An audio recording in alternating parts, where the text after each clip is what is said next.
Pada suatu ketika Sang Bagawa, sewaktu mengembara dalam perjalanan di tengah-tengah penduduk Kosala bersama dengan sejumlah besar sangha para bikku, tiba di Nalanda. Beliau menetap di Nalanda di hutan mangga milik Pawarika. Pada saat itu Nalanda sedang dilanda bencana kelaparan. Saat terjadi kelangkaan makanan, dengan hasil panen rusak dan berubah menjadi jerami. Pada saat itu Niganta Nataputa sedang menetap di Nalanda bersama sejumlah besar pengikut Niganta. Kemudian Asibanda Kaputa si kepala desa, seorang pengikut awam Niganta, mendekati Niganta Nataputa, memberi hormat kepadanya, dan duduk di satu sisi. Niganta Nataputa berkata kepadanya,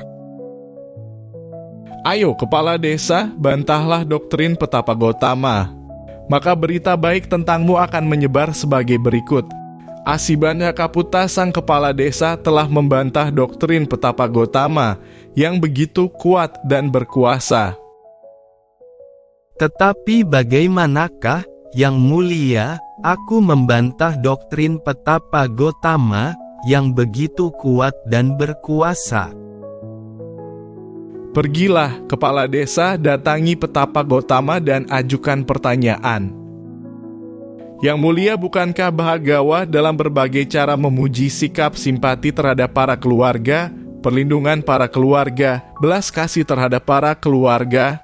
Jika ketika engkau menanyakan ini, Petapa Gotama menjawab, "Benar kepala desa, sang Tathagata dalam berbagai cara memuji sikap simpati terhadap para keluarga, perlindungan para keluarga, belas kasih terhadap para keluarga, maka engkau harus berkata kepadanya, kalau begitu mengapakah Yang Mulia Bhagawa mengembara bersama dengan sejumlah besar sangha para bhikkhu pada masa bencana kelaparan saat terjadi kelangkaan makanan dengan hasil panen rusak dan berubah menjadi jerami?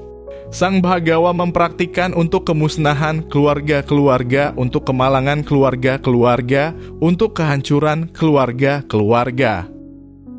Ketika engkau mengajukan dilema ini kepada Petapa Gotama, beliau tidak akan mampu memuntahkan atau menelannya." "Baik, Yang Mulia." Kepala desa Asibanda Kaputa menjawab. Kemudian ia bangkit dari duduknya, setelah memberi hormat kepada Niganta Nataputa, dengannya di sisi kanannya. Ia pergi dan mendatangi Sang Bagawa. Setelah memberi hormat kepada Sang Bagawa, ia duduk di satu sisi dan berkata kepada beliau, "Yang Mulia, bukankah Bagawa dalam berbagai cara memuji sikap simpati terhadap para keluarga, perlindungan para keluarga, belas kasih terhadap para keluarga?" "Benar, kepala desa, sang Tathagata dalam berbagai cara memuji sikap simpati terhadap para keluarga, perlindungan para keluarga, belas kasih terhadap para keluarga."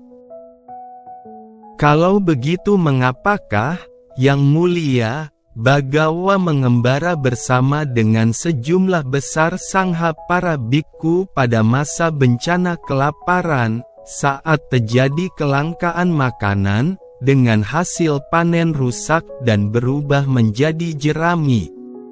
Sang Bagawa mempraktikkan untuk kemusnahan keluarga-keluarga, untuk kemalangan keluarga-keluarga, untuk kehancuran keluarga-keluarga." "Aku mengingat sejak 90 kapa yang lalu, kepala desa, tetapi aku tidak ingat ada keluarga yang pernah hancur hanya karena mempersembahkan dana makanan masak.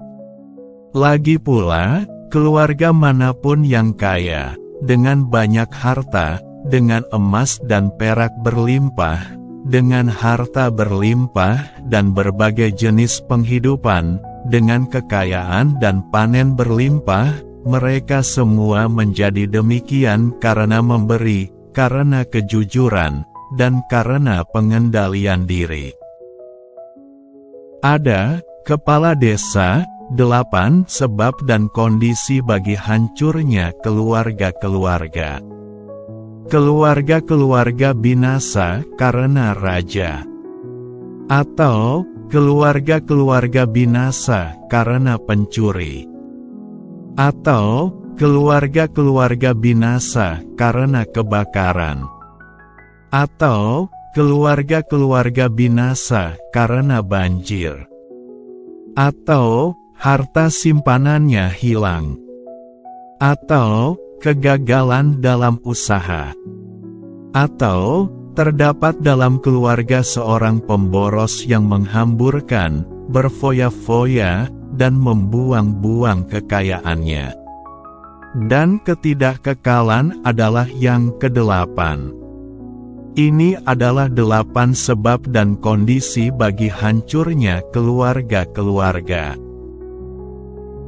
Tetapi sementara ada 8 sebab dan kondisi bagi hancurnya keluarga-keluarga ini, jika ada orang yang mengatakan tentangku, Sang Bagawa mempraktikkan untuk kemusnahan keluarga-keluarga, untuk kemalangan keluarga-keluarga, untuk kehancuran keluarga-keluarga, jika ia tidak meninggalkan pernyataan dan kondisi pikirannya, dan jika ia tidak melepaskan pandangan itu, maka menurut ganjarannya, ia akan jatuh ke neraka.